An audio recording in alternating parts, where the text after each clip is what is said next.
everybody, today we're going to talk about imposter syndrome.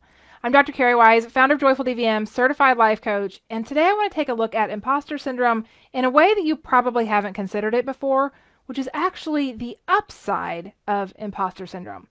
So let's kind of give you a quick overview of what we're going to cover. We're going to talk about what imposter syndrome is, why it happens, and actually the opportunity that exists when you recognize it. So a little bit of a different perspective.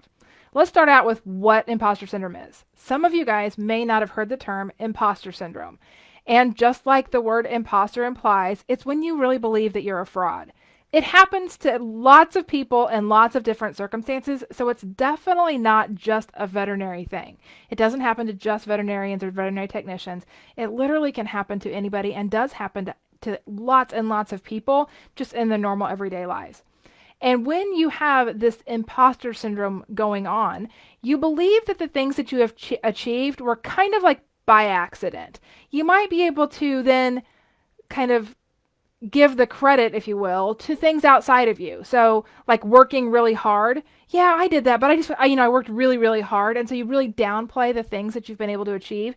You might also give credit to something outside of you, like somebody outside of you, that you got into veterinary school because of somebody that you knew, or that you got a certain job just because you got lucky and you happened to be in the right place at the right time.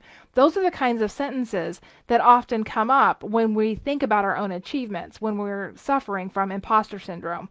We don't really accept or embrace the things that we have achieved or accomplished as our own. We, underneath it all, just kind of believe it was all a fluke, that it was all kind of an accident.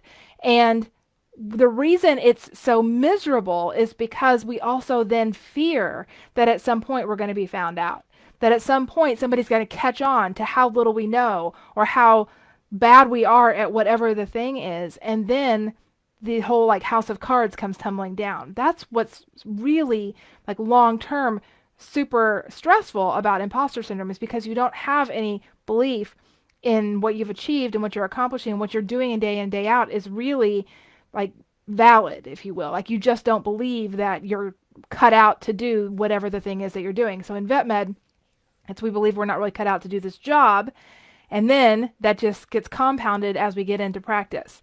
So that's the what of what it is. But let's talk about why it even exists in the first place. Because I've already said, lots and lots of people suffer from imposter syndrome. It's not just a veterinary thing.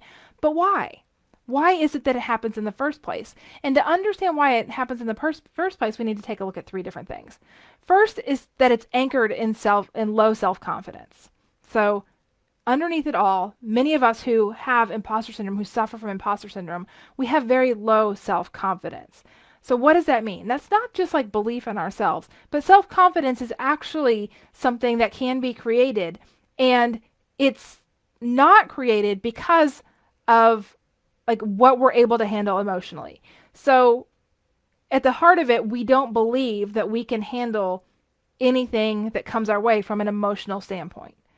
We don't necessarily recognize that we believe this, but we just sense, or we see the way in our actions, that the things that are hard emotionally are things that we just don't handle well. Like that's a belief that we have. And the reason that we believe that is because we actually misunderstand emotional normalcy. So what I call emotional normalcy. So self-confidence, we're not willing to feel the uncomfortable emotions. When we feel them, we kind of blame ourselves for them. And it's because we don't understand emotional normalcy. We don't understand how it's supposed to work. So here are the key take-homes when it comes to emotional normalcy. First thing is to recognize that 100% positive emotions or comfortable emotions is not the goal. We don't know this. We think that like if you feel good, you're doing things right, but that's actually not how it works from a neuroscientific perspective. We don't understand that emotional normalcy is 50% positive type emotions and 50% negative type emotions, or better put, uncomfortable and comfortable. 50% comfortable, 50% uncomfortable. That's how it's supposed to be. So we start out with this misunderstanding of what the normalcy is, thinking that if you're doing it right, it's supposed to be 100%. So what happens with that is that whenever we're feeling uncomfortable, then we think we're doing it wrong. And we don't like to feel uncomfortable. And so as we recognize that discomfort, then which comes anytime we try something new, right? So anytime you feel something, you feel uncomfortable, like you can just count on it. If you're doing something new, there's going to be some discomfort in that. So if we're unwilling to feel that, or we think we misunderstood and we associate the uncomfortable emotion with doing something wrong, then we stop trying to do new things and they all become very, very scary. So when you take that and you realize that your self-confidence is not tied to the way that you feel, like comfortable or uncomfortable, if you can kind of unmarry those two things and start to realize that your self-confidence actually grows the more willing you are to put yourself in situations where you feel uncomfortable. And you can do that because you start to understand that 50% of the time feeling uncomfortable is just the way it's supposed to be. And then you can recognize that everybody feels uncomfortable. It's not just you. If you can wrap your head around those three things, then your self-confidence will go up. But until you actually start working on that and you continue to believe the things about yourself are anchored in ideas like if you're feeling uncomfortable, you're doing something wrong, then it's very normal that imposter syndrome would grow in that kind of situation. The other part of it is that this idea, like the way that we talk about ourselves, the things that we believe about ourselves, what's going on in our own minds when we're thinking about ourselves, what I like to call the negative self-talk and the negative self-belief, those things actually also compound imposter syndrome. They create like an environment that's ripe for it.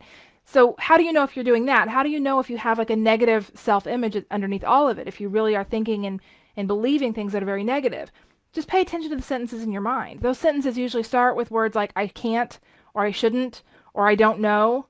They also are sentences that are like they know better than I do and whatever it is, or they are better at whatever it is. So those types of sentences, I can't, I shouldn't, I don't know, they know better, they are better. Any sentences that includes those phrases, just recognize that those are creating and reinforcing a negative self-belief and a negative self-talk in your own mind. So you've got that going on as well. And then on top of all of that, we have to consider one other neuroscientific principle, which is that your mind is created to seek evidence to prove your thoughts true. So if you're believing negative things about yourself and your abilities, it's going to seek evidence for that. If you're believing that feeling uncomfortable means you're doing it wrong, then you're going to seek evidence to prove that. And so you take those three things together, which is just a whole bunch of misunderstanding, but you don't know that initially, right? So you take all those things together, and it's no wonder that this imposter syndrome kicks in. And what's really interesting about this is that it doesn't start in veterinary school or veterinary technician school. It actually starts way before that. In all kinds of like, as you grow up is when it actually starts because of the way that you're trying to balance the uncomfortable emotions. And so I want to give you an example of that. So let's just talk about school. And we can think about grade school, we can think about high school, you can think about veterinary school, vet tech school, whatever.